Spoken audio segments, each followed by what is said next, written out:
बिस्मिल्लाहिर्रहमानिर्रहीम अस्सलाम वालेकुम वेलकम तुहद बैक फिर सान यूट्यूब चैनल पे ये जन नाव कुक विथ अम्बरीन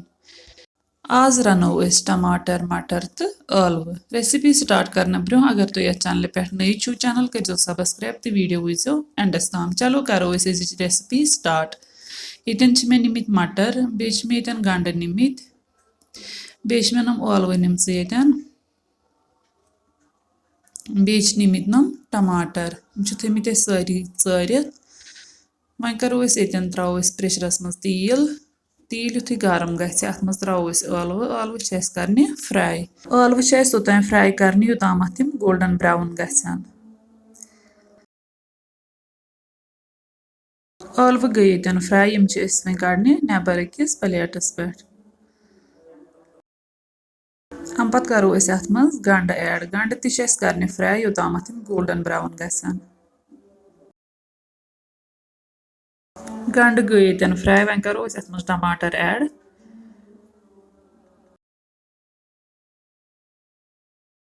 वो त्रो नुन चमच बे त्रो रहन पेस्ट अथ मज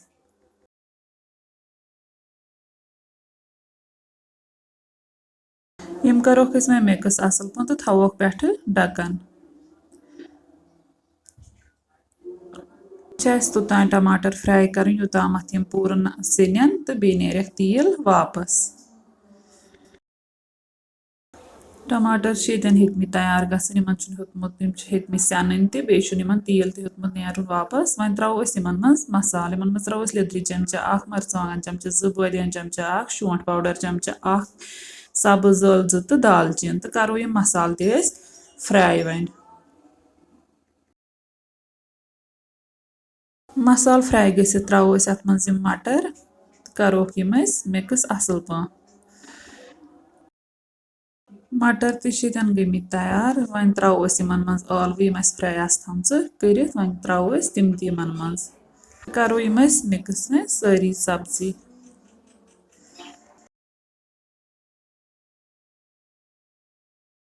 हम पे त्रो मज आबस 2 कप करोक यम असल पे मिक्स तो बे त्रो अत मज वन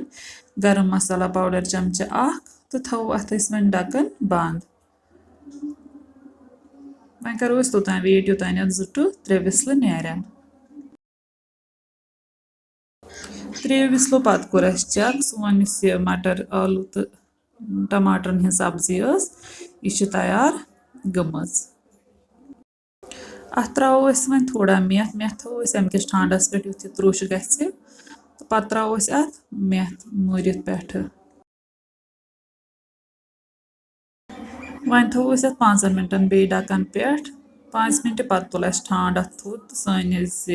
सब्जी तैयार गमज तह अगर सान यह रेसिपी पसंद आमज चैनल कर सब्सक्राइब वीडियो कर लाइक तो शेयर बे दीजो पन फीडबैक कमेंट सेक्शन अल्लाह हाफिज़।